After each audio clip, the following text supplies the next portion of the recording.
Va a comenzar la segunda charla. Bueno, ahora contamos con la presencia de Javier de Portella, que nos va a hablar sobre Cataluña, Europa, la nación y la región. El conferenciante es ensayista, autor de varios libros, España no es una cáscara, el escritor que mató a Hitler, Paganismo y crítica del paganismo junto a Benoit y otros, y este que pueden ver aquí, que son los esclavos felices de la libertad. Aparte colabora con diferentes textos con la editorial Fides en el libro que se va a presentar hoy, que es Liquidar Mayo del 68, junto a Francois Busquets, Adriana Riguel, Philippe Conrad y otros, y Paganismo y críticas del cristianismo. Aparte, lleva la editorial Insólita, antigua editorial Altera, y su labor principal es de director de manifiesto.com. Pues sin más, le dejo con Muchas gracias.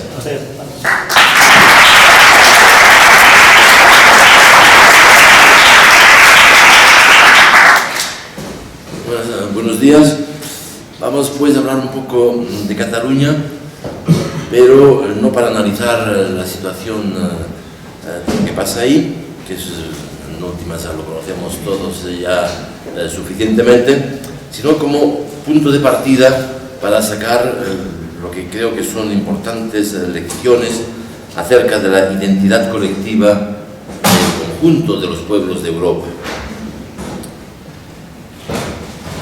Lo que se llama indebidamente el conflicto catalano-español nos permite hacerlo, por más que este calificativo, como decías, sea totalmente indebido, puesto que quienes se enfrentan no son en absoluto Cataluña y España, sino, y las elecciones del pasado mes de diciembre lo dejaron meridianamente claro, sino que son las dos mitades en que se halla dividida Cataluña, una de las cuales recibe, junto con el resto de España, el hostigamiento de la otra mitad.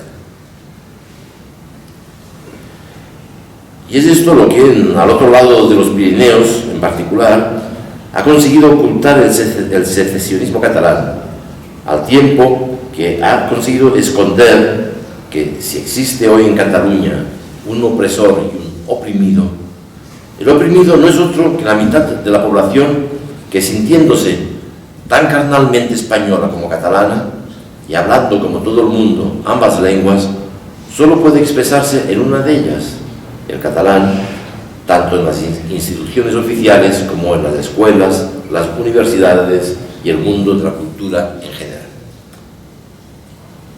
El objetivo que con ello se persigue está claro: quebrar el bilingüismo profundamente anclado en el país, así como lo que implica el fenómeno bilingüe. El objetivo es conseguir que el español, en el cual las nuevas generaciones se expresan cada vez menos correctamente, se vea reducido como máximo a la categoría de lengua franca apta para el turismo y para los negocios. Semejante objetivo, y con ello llego, después de esa breve introducción a las cuestiones que verdaderamente me interesan, es por desgracia perfectamente conocido en Europa. Aplastar el bilingüismo, aniquilar una de las dos lenguas corrientemente habladas, sobre todo en las ciudades, las escuelas, universidades, círculos culturales, medios artísticos, así como en las empresas. ¿Qué se hizo sino exactamente esto en Hungría, en Bohemia, en Eslovaquia, en Croacia, en Eslovenia? En todos esos países del antiguo imperio austrohúngaro, en donde el alemán, esta lengua de alta cultura en la que un Kafka todavía escribía hace un siglo, se ha convertido en un idioma tan poco hablado como en España. ¿Y qué se hizo en Flandes? En esa Flandes antaño profundamente bilingüe y en donde el francés ya solo está presente en las tiendas de souvenirs turísticos. Hay, sin embargo, una única excepción que confirma la regla, es el caso de Irlanda, Curiosamente, el país más realmente oprimido, el único realmente oprimido en últimas de todas las denominadas naciones sin Estado, en donde una vez conseguida la plena independencia, el inglés se ha mantenido toda su pujanza, mientras que el gaélico ha obtenido su justo reconocimiento, pero un reconocimiento que no ha privado en absoluto al inglés de ser estudiado, seguido y hablado mayoritariamente por el pueblo irlandés. A todo eso, si les interesa, hay un artículo que publiqué hace unas semanas, o quizá un poco más de unas semanas, un mes y algo, en el manifiesto, que lo explica con toda claridad. Volvamos a donde estábamos. Tan difícil hubiera sido salvaguardar el bilingüismo y toda su riqueza. Hacía falta realmente empequeñecerse de tal forma a fin de preservar la lengua y la identidad más pequeñas, pero sin duda más sentidas por las poblaciones locales.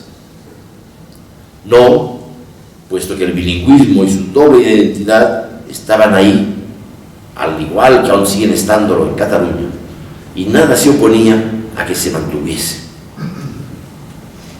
Una sola cosa se alzaba frente a ellos, al igual que una sola cosa les corta el paso en Cataluña: el impulso identitario, la pasión nacional, traducidos en forma de furor nacionalista, es decir, el amor a la patria expresado en forma de lo que en español llamamos patrioterismo y en francés chauvinismo.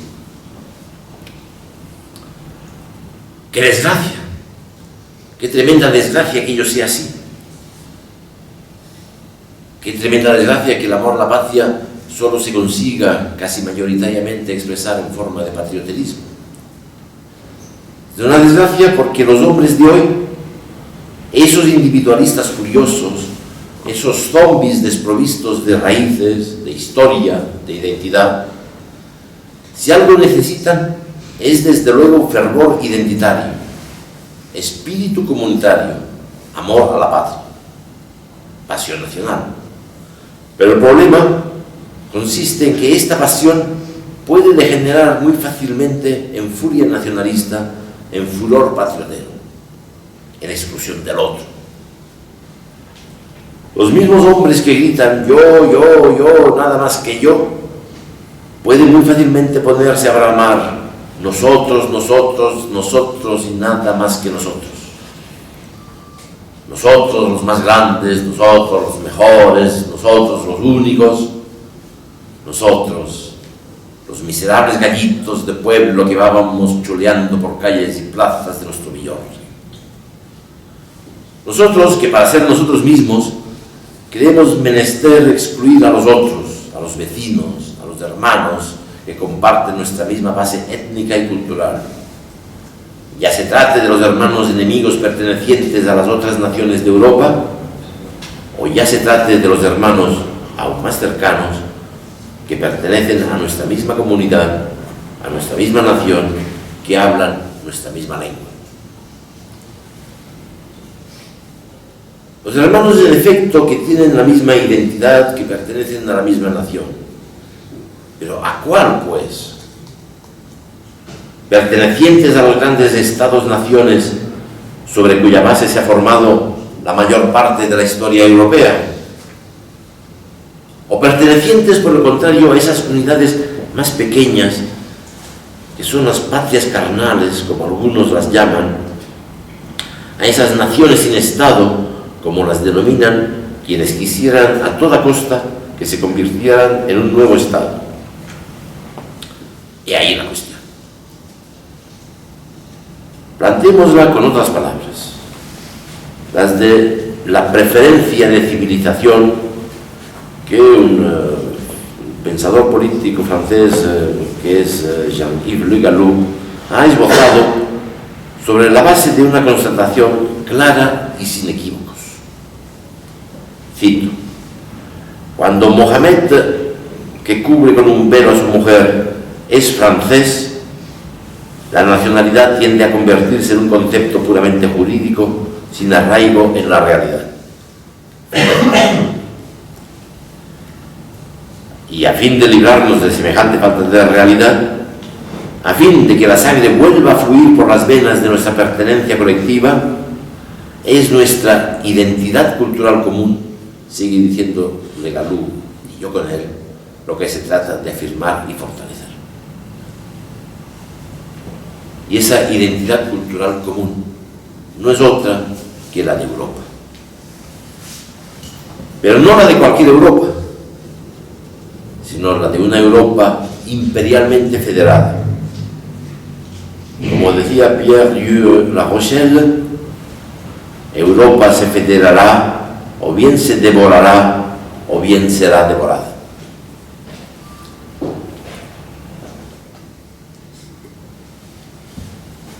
Ahora bien, queda la pregunta: ¿cuáles deberían ser las unidades de base que compusieran semejante Europa? ¿Los estados-nación o sus regiones? Esas patrias carnales, como las llaman algunos. Como si los estados-nación no fueran una patria carnal para la mayoría de sus nacionales, por Dios. Como si Francia, España, Alemania, Italia y todas las demás no fueran la gran patria carnal sentida en el corazón y expresada en la lengua de la aplastante mayoría de franceses, españoles, alemanes, italianos. Olvidemos por Dios esta desventurada palabreja, Estado-nación. Dice exactamente lo contrario de lo que se supone que enuncia. No es la nación, la colectividad, la lengua, las raíces, la historia, lo que dice ante todo. Es el Estado lo que en ella resuena. El Estado, ese monstruo, el más frío de todos los monstruos fríos que decía Nietzsche. Ahora bien, el poder poético de la lengua es tal que basta con atribuir a algo la palabra que le conviene para que todo cambie y la cosa brille con nuevo esplendor. Basta sustituir esa desventurada palabra Estado-nación por lo que designa en su fondo, es decir, una nación de alta cultura, una cultura edificada a través de los siglos gracias, entre otras cosas, al despliegue de una lengua cuyas creaciones poéticas ocupan las más altas cumbres de nuestra civilización. Basta tal cosa para que todo cambie y se comprenda que en lugar de rechazar o de desdeñar a nuestras viejas naciones de alta cultura, se impone amarlas y reivindicarlas como las verdaderas unidades de base de la Europa un día poderosa y federada.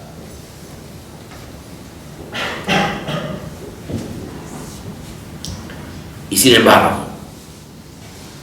si pudiéramos pasarnos de nuestras viejas naciones, si pudiéramos sobre todo evitar esta multiplicidad de lenguas que, sumergiéndonos en la cacofonía, impedirán siempre que Europa llegue a ser la patria carnal que debería ser, esa patria que nunca será en tanto en cuanto los hermanos europeos debamos seguir hablándonos con signos o en un lamentable inglés. Si pudiéramos volver a la única Europa que existió de verdad, a la grande, a la poderosa Europa, que era la del imperio aniquilado en el año 472, es decir, aquella Europa que de un extremo al otro del Mediterráneo solo hablaba dos lenguas, el latín y el griego. Esas lenguas que por su propio fulgor y por el poderío de la civilización que vinculaban, se impusieron a un enjambre tan inimaginable de lenguas y dialectos, los de los antiguos iberos, celtíberos, galos, que ni siquiera podemos imaginar lo que podían ser esas lenguas, ninguna de las cuales ha sido capaz de legarnos, aunque solo fuera la sombra de un poema. Pero no, claro, no se puede volver a lo que fue. No se puede pasar por alto todo el peso acumulado a lo largo de un milenario y medio de historia. Ahora bien, si no queda pues más remedio que aceptar nuestra cacafónica multiplicidad de idiomas, al menos no le añadamos aún más lenguas y más cacofonía. No las añadamos como lo añaden, por ejemplo, los separatistas vascos, dedicados a resucitar una lengua que hasta hace pocos años solo se hablaba en las profundidades de algunos valles y que ahora se intenta imponer por decreto al conjunto de la población, lo cual ha tenido por lo demás la virtud altamente paradójica de que una lengua cuyos numerosos dialectos han sido artificialmente unificados en las oficinas de los burócratas ha hecho que el vascuence oficial haya resultado incomprensible para la mayoría de los campesinos que lo hablaban antes de verdad. Entonces se me dirá, entonces ya se ve, señor Jacobino, que lo único que le pirra a usted son los grandes conjuntos, las grandes lenguas, las grandes naciones e identidades. Pero, ¿qué hace usted con las pequeñas identidades, con sus lenguas minoritarias, con todo su espíritu tan entrañable, íntimo, familiar? ¿Tendrían tal vez que desaparecer? No, en absoluto, ya lo he dicho. Tienen que ser defendidas, deben ser reivindicadas, como se han defendido y reivindicado, por ejemplo, en Cataluña, salvo que nos hemos pasado, y cómo, de la raya, salvo que se ha hecho dejación de todo y nada se ha emprendido para cerrar el paso a los descerebrados que, en nombre de Cataluña, están destruyendo tanto a Cataluña como a España. Las lenguas y las identidades minoritarias tienen su lugar en el mundo, el lugar que el jacobinismo siempre les ha denegado.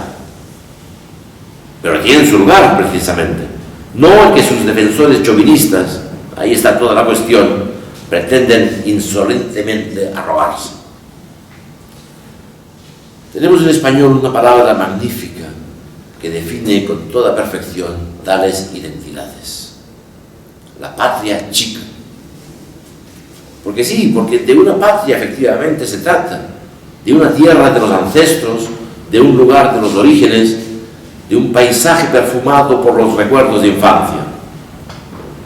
Una patria, desde luego, pero una patria pequeña, que sería poca cosa si no estuviera enmarcada dentro de la grande, si no estuviera integrada en la unidad orgánica que encarnan esas naciones de alta cultura y de alta lengua, que son las únicas que pueden estar en la base de una Europa de alto poder, poder político, identitario y cultural.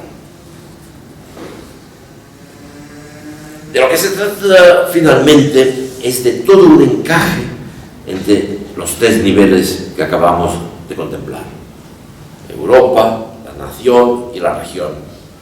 Un encaje a través de estos tres niveles mediante los cuales se juega nuestra identidad cultural y política. Semejante encaje no debería de plantear mayor problema, se impone por su propio peso. Debería, por consiguiente, ser algo tan armonioso como las cosas pueden serlo entre los humanos. El problema es que es raro que entre los humanos las cosas sean precisamente armoniosas. Intervienen sentimientos y pasiones como el rencor, los celos, la arrogancia, la pequeñez y la mezquindad, que dificultan el mantenimiento de nuestro encaje. Ahora bien, si no se mantiene gracias a su propia armonía interna, será necesario que el encaje se mantenga gracias a alguna otra cosa. Y esta otra cosa es el orden jerárquico que articula los tres niveles de nuestra identidad cultural y política. Presidiendo el conjunto tenemos esta Europa confederal, aunque yo prefiero denominarla imperial, que debería superar, pero ¿cómo?, su gran cacofonía lingüística, si pretende que todos y en todas partes la sientan como la patria carnal que es. Seguidamente tenemos lo que, pese a todo, sigue siendo sentido como su verdadera patria por la aplastante mayoría de los europeos. Tenemos la nación, esas viejas y grandes naciones en las que vio la luz la alta cultura europea. Una nación que debe, en fin, garantizar los derechos propios al tercer nivel, los derechos propios de las regiones que, si se reconoce la armonía, están armoniosamente integradas. Y una nación que tiene, sin embargo, en caso de que la armonía sea rechazada, tiene el deber de actuar a fin de que los derechos de sus partes integrantes le estén jerárquicamente subordinados. Es un parecido reconocimiento de su patria chica lo que los nacionalistas flamencos, catalanes, vascos, bretones, corsos, escoceses no aceptarán evidentemente jamás. Apegados a su querido terruño, tanto como a esa plaga de la modernidad que es el igualitarismo, sintiendo náuseas ante la mera idea de ese orden jerárquico que acabo de invocar, solo buscan una cosa, solo buscan que su patria chica se convierta en la grande, en la única. Allá apenas si ello entraña, como siempre ha entrañado, que una lengua y la alta cultura que le está asociada desaparezcan de su territorio.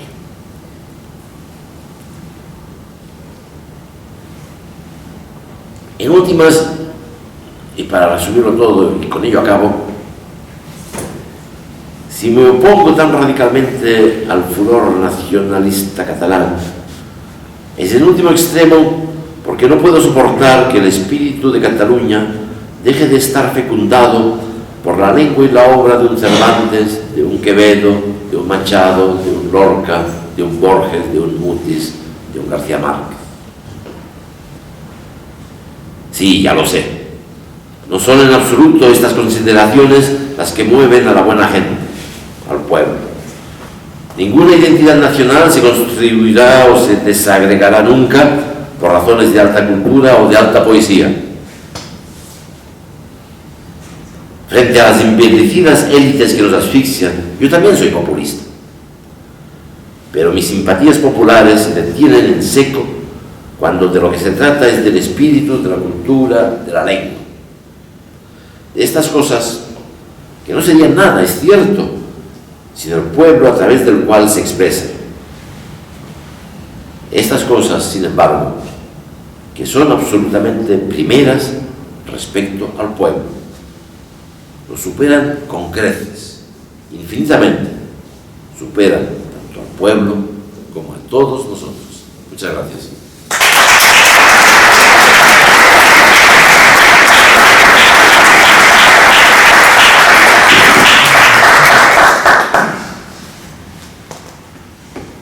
¿Preguntas? Usted ha planteado que una de las la primera dificultad para esa idea de esa Europa imperial es el tema del idioma. Indudablemente. En la de idiomas no hay un idioma europeo. Usted ha hablado del latín y del griego. ¿Cuál es la solución? No la tengo. Evidentemente, el problema en cierta medida es insuperable. Tenemos el inglés, evidentemente, que a trancas y barrancas está imponiéndose. Inglés que deberíamos también respetarlo, poniendo de lado las consideraciones históricas y políticas, por más que nos duela, pensando en Shakespeare, pensando en la gran literatura, en la gran poesía inglesa, sabiendo que el inglés no es solamente el inglés de los negocios, el inglés anglosajón, pero que evidentemente no va a ser fácil de imponerlo, de hacerlo que sea otra cosa que una lengua artificial, una lengua de compromiso. Evidentemente no tengo solución, sé que esta dificultad es en cierta medida es insuperable, sé por lo tanto que en últimas estoy casi diría que no me hago ilusiones y que sé que el proyecto de Europa como patria difícilmente va a ser realizable, tanto en cuanto esto sea así. Y que por lo tanto todas las soluciones que vayamos a obtener van a ser aproximaciones a este ideal, que como tales tienen que ser buscadas, tienen que ser promulgadas, tienen que ser defendidas, pero que van a chocarse con ese escollo difícilmente superable. Me da la sensación, entiendo lo que dices, pero me da la sensación que justamente, vamos, primero los ingleses son los menos europeístas de los... Además, pero que justamente ese no, en la época que vivimos, con los medios técnicos que hay, con el idioma, seguramente no sea el problema principal. Me da a mí la sensación, claro, el ideal es que en el siglo XIII un monje de un monasterio de Italia se iba a Inglaterra y se comunicaba perfectamente a través del latín. Eso digamos que sería el ideal. Hoy por hoy eso no es posible, pero que tenemos unos medios técnicos. ¿En qué medios piensan? ¿Traducción automática? Digamos la traducción. ¿Se ha puesto usted a traducir alguna vez un texto del alemán en Google, por ejemplo? Sí. Si consigue entender algo de lo que le da como resultado. Pero se va avanzando. Quiero decir que, bueno, pero que eso es un camino abierto. Bien. Un camino abierto. Creo que mi idea es que es más complicado el disolver la Europa económica, es decir, la Unión Europea, lo que eso significa, el dominio del elemento capitalista, es mucho más complicado que el por supuesto que la conciencia de la patria chica y además la patria imperial, eso es muy complicado. ¿Cierto? Más preguntas. Yo pienso, a ver qué cree usted, vamos a hacerlo directamente proporcional la pérdida de valores, ¿no? Para hablamos de individualismo, si no cree usted que está directamente proporcional relacionado con la pérdida de valores de los jóvenes europeos, que ahora es lo que nos compete, con esa conexión que ha tenido el hombre europeo siempre con el más allá, o sea, la relación espiritual. Pues yo creo que es la primera vez a lo largo de toda la historia de Occidente, desde después de Cristo, que el hombre ha perdido esa conexión con el más allá, o sea, ese valor espiritual, ese sentimiento de comunidad. ¿Cree usted que está relacionado directamente con todo esto de todos los patrioterismos que dices, la pérdida de... La muerte de Dios, para decirlo con una frase consagrada, mi respuesta es que no es que esté relacionado, es que está íntimamente relacionado. Hay una relación directa, es más, estoy convencido que en tanto en cuanto no haya un renacer de lo sagrado, y luego explicaré rápidamente lo que entiendo por lo sagrado, nada será posible. Es decir, podría haber paliativos a la asfixia materialista que sufrimos, pero si no hay un aliento espiritual, por ejemplo, si no hay un aliento, ¿por qué el arte ha desaparecido o está siendo destruido? Por lo que yo llamo el no arte contemporáneo, el arte basura contemporáneo. Simplemente por una falta de gusto, si se quiere, pero entonces, ¿por qué hay falta de gusto? Simplemente porque no hay aliento espiritual. ¿Por qué no hay aliento espiritual? Porque la presencia de lo sagrado es la dimensión misteriosa y maravillosa que representa el existir, ha desaparecido de nuestro horizonte vital. Expresión que ha tenido plasmación fundamental a través de lo religioso, pero que no tiene por qué limitarse en absoluto a lo religioso. No voy a entrar en todo eso porque ahí nos dedicaríamos a otro tema absolutamente distinto y que da para mucho, pero señalar solamente que ahí es donde efectivamente, a través de la enigmática frase que un Heidegger dejó sentenciada en su famosa entrevista póstuma en el del Spiegel, todo eso se expresa. La frase famosa es: solo Dios puede salvarnos. pasa que este Dios evidentemente no puede ser el Dios trascendente del cristianismo, tiene que ser un Dios totalmente distinto. Un Dios, como decía acaso Nietzsche, que sepa bailar. Para ello aclararme. ¿Vale, perdón? Aclararme. Sí. Vamos a ver. Europa de los pueblos, Europa de las patrias o Europa de las naciones. O un bloque europeo. Un bloque europeo compuesto por lo que decíamos, es decir, el bloque europeo tiene que ser absolutamente respetuoso de las identidades particulares que componen Europa. Evidentemente que no se trata bajo ningún concepto de pretender, y además es lo propio de todos los imperios. Todos los imperios, contrariamente a la idea imperialista, entre comillas, que la gente tiene, son la cosa más tolerante de la diversidad y de la pluralidad que existe, entre otras razones porque si no, no podían existir. El Imperio Romano no era una cosa centralizada, burocrática, jacobina, daba autonomía administrativa absoluta a todas sus partes integrantes, y ahí así sucesivamente. Ya, pero en el 2017 un bloque europeo no sería demasiado economicista. Ah, por supuesto, si por bloque europeo entiende el economicismo de... No, no lo entiendo, lo pregunto. No, y yo lo excluyo, por supuesto. Es decir, cuando hablo de Europa estoy pensando no ya en algo distinto, sino en algo radicalmente opuesto a lo que es el tinglado este de Bruselas, por supuesto. La Unión Europea es la Unión anti-europea, por toda la misma política que desplegan y por el espíritu mismo que les influye. No, pero yo pregunto que si debemos ligar una Europa de los pueblos, o una Europa de las naciones, una Europa de las patrias, o a un bloque europeo. Si vamos hacia un bloque europeo, ¿qué vamos a hacer? ¿También un bloque como el que tenemos actualmente, que es economicista para... No, claro que no, no al bloque entendemos. asiático, al bloque de norteamericanos?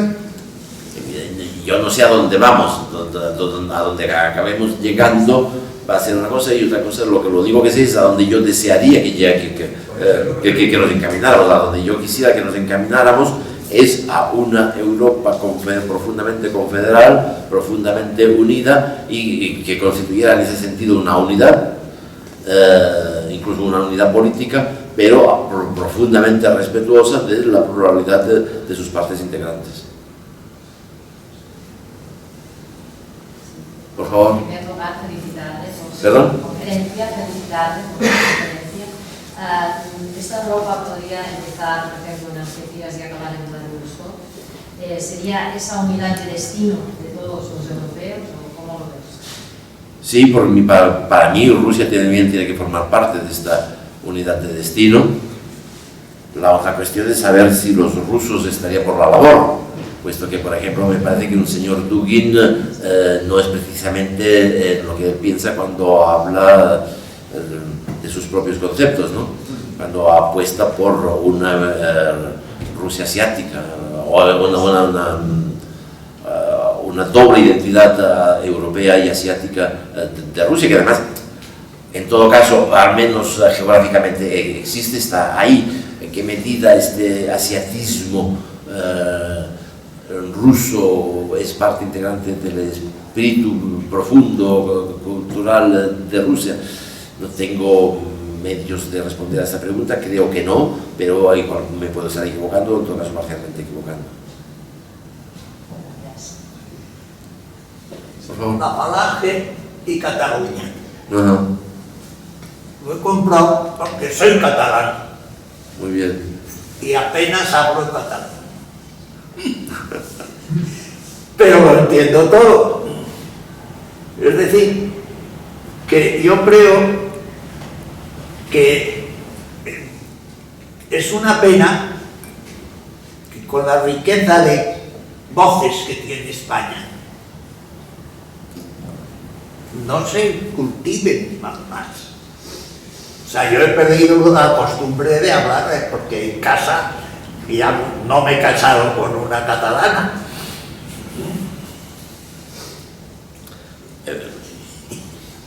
Efectivamente, es la pena, es la desgracia, pero ahí está. Pero la verdad es que no entiendo. Ahí está esta desgracia que no ha hecho sino incrementarse a lo largo de estos 40 años del régimen actual.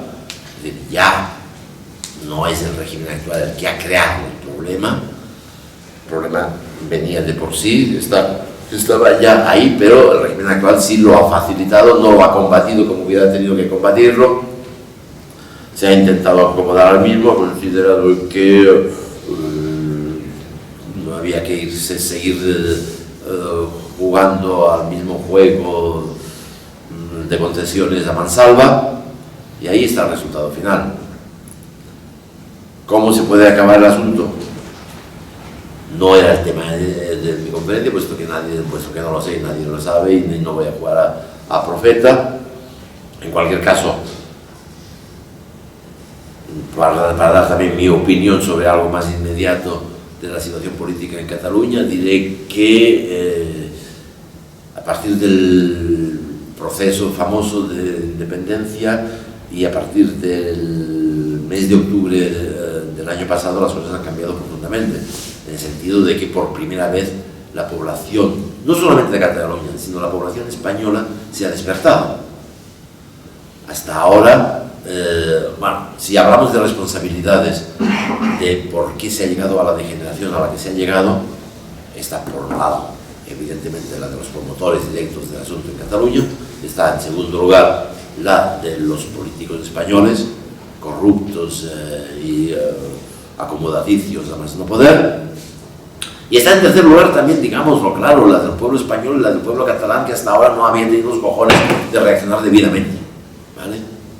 Ahora ha hecho falta que se ve que estemos ya al borde mismísimo del precipicio, a punto ya de caer, a punto ya de irse, para que entonces esto haya representado el golpe, que les haya desvelado por fin los ojos, y que 1 millón de personas haya salido a la calle en Barcelona con banderas españolas defendiendo la unión con España, y que en el resto de España, no sé en el resto de los demás sitios si se mantiene, pero en todo caso la presencia de las banderas españolas en los balcones de la ciudad de Madrid se mantiene como si todavía estuviéramos en pleno proceso, lo cual me parece un signo absolutamente extraordinario. Estaba convencido primero me sorprendió muchísimo que aparecieran en semejante cantidad, y luego estaba convencido de que al cabo de 15 días desaparecerían.